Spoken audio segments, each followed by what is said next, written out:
everyone. I hope you're doing really well. I thought I would come on today and do a live video. I think I'm going to do a bunch more of these. Many of you know that I have a website, anyadvicefortoday.com, where I post my messages that I receive. I meditate and I do what's called automatic writing, and I receive information from who I refer to as Wilhelm.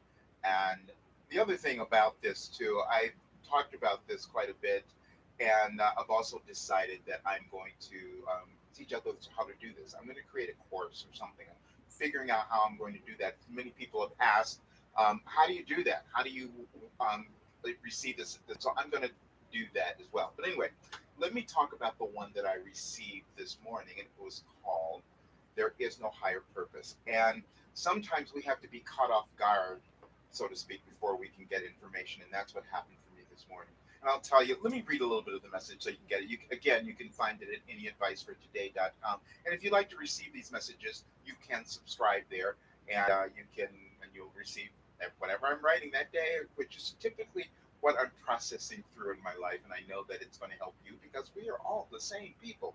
Um, and the message said there is no higher purpose, and they used an exclamation point. And they said we use the exclamation point to indicate how vital this message is for you all, but also to show the impact it had on Roger, and it did. At 6 a.m. this morning, he received a call from a friend in distress. Roger has a well established routine, morning routine that is, and any disruption in that routine usually causes him to experience irritation. But this morning, that didn't occur because it was at a time of day, because it was at this time of day, meaning I wasn't even fully awake yet.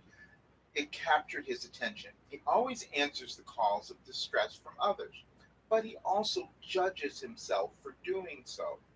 He, as many of you, have continually missed the point of why being of service to others is your highest purpose. Try to hear this sentence. You are all one. And when you give to others of yourself in any manner, you give to yourself. I've received this message a lot. I've received things that said, what you give to others, you give to yourself. We've all studied this. We all know this on so many different levels. But this morning, it was a little shocking to me because even though I'm set in what I'm going to do, I had to do my routine. Otherwise, my day is not going to go well. I needed to help this person. That became more important. I always operate that way. I operate that way with my clients. I operate that way with my family and friends and all of that. And I've always been that person.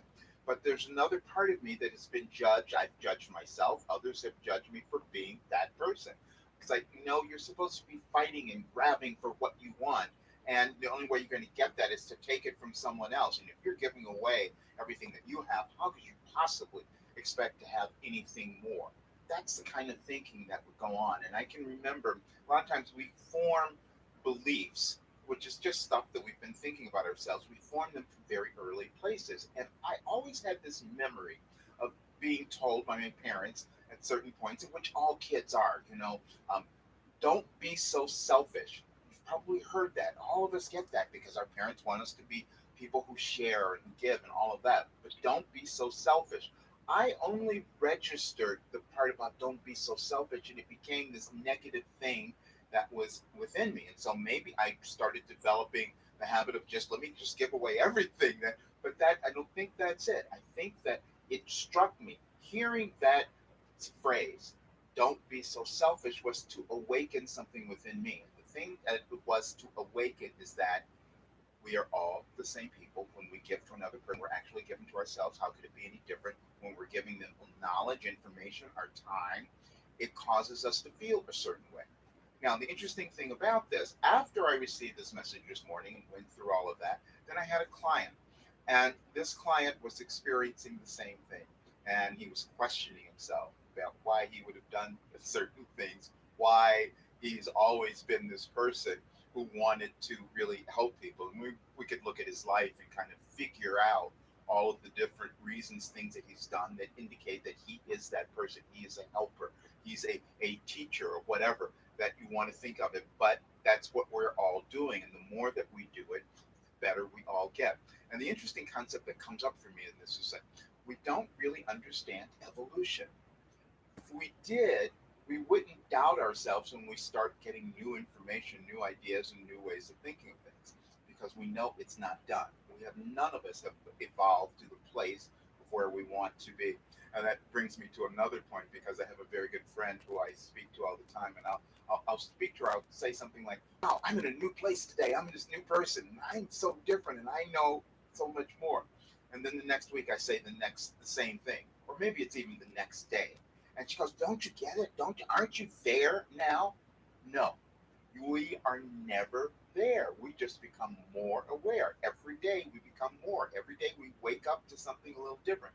That's the way it's supposed to work. That's the only way that evolution could possibly occur. People coming in and adding something new to the mix of whatever it is that already exists. And so part of us giving to others is helping that cause as well. So, anyway, hope this helps you guys. Have a really great day, and I'll see you again.